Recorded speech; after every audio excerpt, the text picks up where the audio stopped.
아마 뭐 10시부터 학원이 있습니다만 내용이 다 파행일 겁니다. 형식적으로 시간 끌기 못하죠. 예, 뭐 이런 식으로만 갈 거예요. 왜냐면 뭐 자료를 안 꺼내놓고 이쪽에서 자료를 제시해도 아닙니다. 알아보겠습니다. 기억이 나지 않습니다. 이렇게만 돼버리면 사람 지치는 거거든요. 부인 뭐 부동산 뭐 이런 걸 재산 아예 공개를 아예 안 한대요. 그거 뭐 검증을 하려고 해도 할 수 있는 게 있나? 아이고 네. 이미 검증은 우리가 나서서 해야 될 것 같고요. 근데 이게 총리가 통과가 안 되면 장관도 안 되거든요. 네. 해주지 마. 씨. 아무도 하지 마. 일하지 마. 일 안 하는 게 도와주는 거야. 그렇지. 너는 아무 짓도 안 하는 게 도와주는 거야. 그쪽은 전부 다 일하지 마. 네. 자, 이런 과정 중에 지금 이제 조정안이 사실상 부결이 됐고요. 국민의힘이 말 바꾸기에 들어가면서 결국은 지금 원안대로의 강행이냐 아니면 뭐 이제 민주당은 그 조정안을 가지고 이거를 밀어붙이겠다라고 이제 또 얘기를 하고 있어서 약간 좀 실망스러운 부분이 있는데 아무튼 국짐은 말을 바꿨습니다. 자, 여기에 관한 기사 먼저 보도록 하겠습니다. 네, 더불어민주당과 국민의힘의 검찰 수사기소 분리 합의안이 파기됐습니다. 지난 22일 박병석 국회의장이 중재안을 제시하고 양당이 의원총회를 열어 당론을 수용한 지 사흘 만인데요.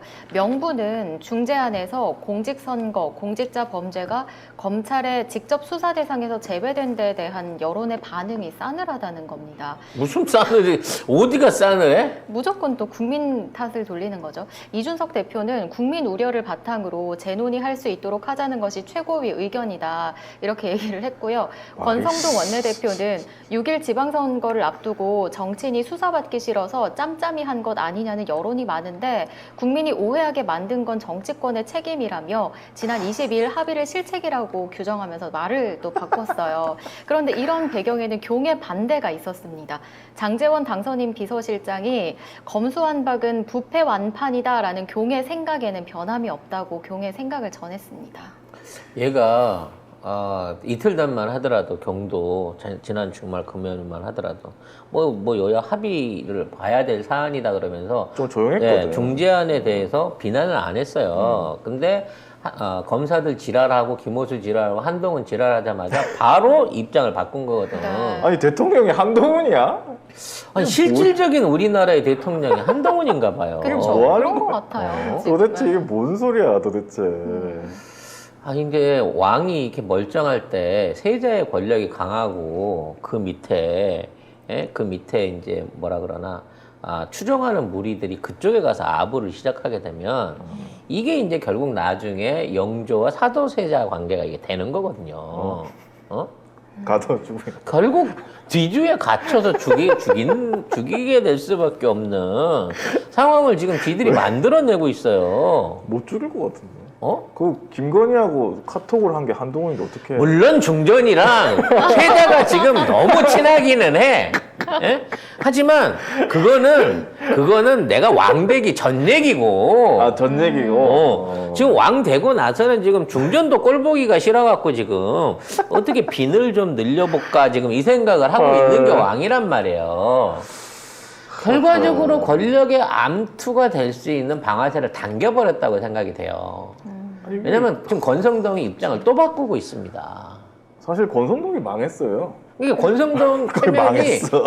개떡이 된 거죠. 쓰레기가 됐어 갑자기. 권성동이 이런 법안을 만들어 내놓고 자기네 의원들한테 그랬다는, 나도 검사 출신이지만 나 강원랜드 때 하도 더러운 꼴을 봐가지고 검사 이대로 두면 안 된다는 생각을 했다라는 얘기를 했다는 거예요. 그리고 자기가 예전에도 법안 냈었거든요.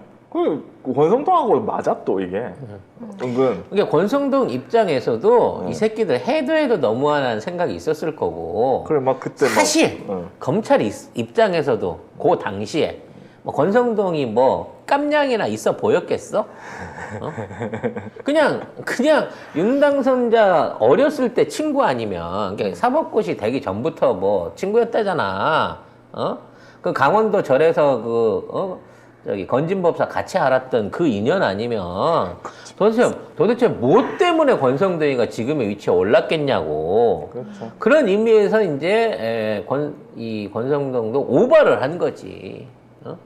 내가 앞으로 윤핵관의 핵심으로서 저 바보같이 대가리에 든 거 없는 친구 대신에 권력 유지를 하려고 하면 검찰의 기세는 어느 정도 꺾어놓고 이걸 좀 이거 얘네들 저 컨트롤을 할 수 있는 기구가 필요하다. 실무적으로 본인이 제일 느낀 거야. 지가 제일 위협받았다는 거지. 지금 있는 검찰의 무소불위의 권력은 경호한테도 도움이 안 된다라고 판단했기 때문에 지가 이 안을 만들어서 어떻게든 제어 장치를 고삐를 물리려고 했던 거예요. 근데 주말 쿠데타로 이게 뒤집어지면서 스스로 이거를 내려놔야 되는 입장에서는 권성동도 위기의식을 가진단 말이야. 그렇죠. 왜? 이제 이 권성동이가 이 경정권이 시작되자마자 오히려 검찰 내부에서 제일 표적이 될 수 있어요. 염동열이도 대표직 날아갔잖아. 똑같은 사안으로. 근데 권성동의 죄질이 더 나빠. 그렇죠. 그냥 한동훈 재수사해 하는 순간 끝나 그냥. 그걸 못하게 하려면 어떻게 해야 돼? 수사권 박탈을 해놔야 되는 거야. 결과적으로 이 암투에 의해서 지금 있는 검경 조정안은 오히려 권성동이 내부에서 도와서 통과될 가능성이 나는 오히려 더 높다고 봅니다. 그래요? 지금 이러한 그 반발은 순수하게 검찰 내부에서 나오는 거예요. 지금 국회의원들은 사실 별 생각 없습니다. 지금 반대하는 애들도 협박받아서 캐비넷 때문에 움직이고 있는 거지. 지금 국회의원들 입장에서도 검찰이 굉장히 불편하기 때문에 오히려 내심 마음속으로는 뭔가 지금 검찰의 폭주를 한동훈의 지금 위험한 부상을 막아줄 수 있는 고리가 필요하다는데 좀 여야가 공감을 해가고 있다고 생각해요. 여기에 유일한 고리가 박병석이거든. 김호수가 왜 자꾸 박병석을 찾아가겠어? 핵심적인 게 있는 거야 지금. 그 캐비넷은. 그 뭐 아들한테 뭐 부동산 문제 뭐 있다고 뭐 그거 본 것 같은데. 그거보다 훨씬 더 큰 게 있을 수도 다른 게 있는데 있을 수도 있죠. 어찌 됐거나 지금 검찰 편을 들어줄 수 있는 유일한 사람이 박병석인 거예요. 그래서 지금 민주당은 이제 뭐 강성 이쪽에서는 본안대로 갑시다라고 얘기를 하는 건데 본안대로 가기를 하면 진짜 극대 극의 대결을 벌려야 돼요. 근데 이게 1대1 구도가 안 됩니다. 박병석이 중간에 중재자로 껴있기 때문에. 그래서 지금 있는 입장에서는 박병석을 어떻게든 우리 편으로 끌어들여야 되기 때문에 중재안을 갖고 이거를 강행을 합시다 하고 일단 던지고 있는 것 같아요. 만약 이거 강대강으로 원한대로 갑시다 그러면 박병석 입장에서도 아니 물론 합의는 저쪽에서 깼지만 이렇게 일방적으로 가는 거는 아닌 것 같아 라고 얘기할 수 있는 빌미가 생겨요. 근데 이 중재안을 갖고 저희는 그냥 밀어붙이겠습니다 하는데 아니 저쪽이 중재안을 안 받는다고 했으니까 당신도 중재안 받지 마 그러면 오히려 박 이장 꼬라지가 더 우스워지는 건 박병석 입장에서는. 사실 지금 우스워졌긴 했는데 벌써. 더 우스워졌지만 지금 있는 상황에서 이제 중재한 합의 없이 이거를 표결 강행을 하는 걸 반대하지 못할 거고 결국 이 표결에 들어가게 됐을 때 필리버스터나 뭐 이걸로 해서 이걸 끊어가겠다고 하는 것도 28일 전에만 그러니까 9월 3일 전에만 표결자는 올리면 5월 3일 전에만 표결에 올려가지고 붙이면 필리버스터를 해도 결과적으로 끊어먹기를 한다고 하더라도 통과시켜서 재의안까지 9일 안에 끝낼 수 있거든요.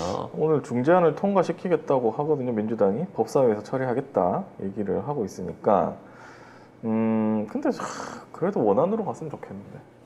나도 욕심인가? 마음은 원안으로 가고 싶어요. 네, 원안으로 근데 가면 안 되나요? 원안으로 어차피- 가면 저쪽 애들한테 빌미를 줘버린다. 그리고 권성동이 도와주고 싶어도 못 도와준다니까.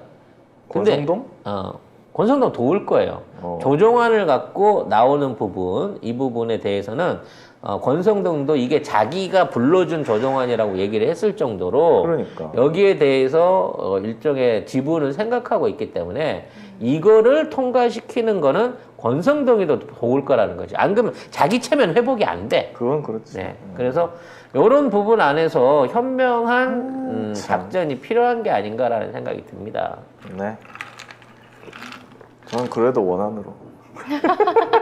기도하세요. 나도 그래. 저는 나도 기도하겠습니다. 바람이 그래. 근데 이거를 원안으로 올릴 수 있는데 최대 걸림돌이 박병석이라는 거지.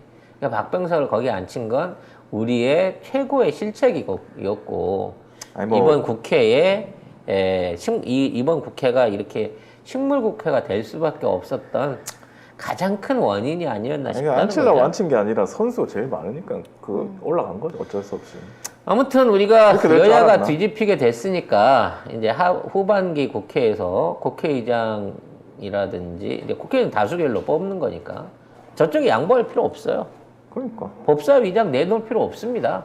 우리가 야당 됐는데 뭐. 그러니까. 그래서 뭔 이번에는 소리냐? 진짜 제대로 된 국회의장과 법사위원장을 우리 쪽에서 뽑아가지고 법으로라도 쟤네들을 못 다스리면 지금 검찰의 폭주를 막을 수 있는 이 목줄이 날아가 버린다니까. 이 살벌한 도사견들이 지금 거의 눈이 뒤집혀갖고 입에 거품을 물고 덤벼들고 있는데 지금 통제를 못하게 되면 이 나라는 어떻게 넘어갈지 모른다라는 생각을 갖고 어떻게든 지금 있는 조정안을 하든 원안을 하든 10일 안에 9일 안에 이러한 개혁 법안들 통과가 될 수 있도록 지원을 해줘야 될 것 같아요. 이제는 되냐 안 되냐. 그러니까 이거를 통과시키기 위해서는 우리도 무슨 짓이든 할 수 있다라는 마음으로 통과가 최우선이다라고 목숨을 걸어야 되는 상황이다라고 이해를 해주셨으면 좋겠습니다. 이건 뭐 라이브 하거나 우리가 뭐 송 작가가 저쪽한테 협박을 받아서 그런 게 아니고요. 예. 일단은 뭐라도 말뚝을 박아야만 거기에 목줄을 묶을 수 있는 거예요. 그 점에서 박병석과 권성동과 합을 맞출 수 있는 조정안의 강행처리. 이게 실패하면 다 똑같습니다. 조정안이든 원안이든. 하지만 조정안이라도 성공하면 완전히 실패하는 건 달라요. 그렇기 때문에 두 발을 못 가더라도 한 발이라도 내디딜 수 있는 거를 먼저 생각하는 전략적인 부분 안에서 민주당의 선택을 이해를 해줘야 된다고 저는 개인적으로 생각을 합니다. 네. 에휴. 왜? 종 한 번 쳐주세요.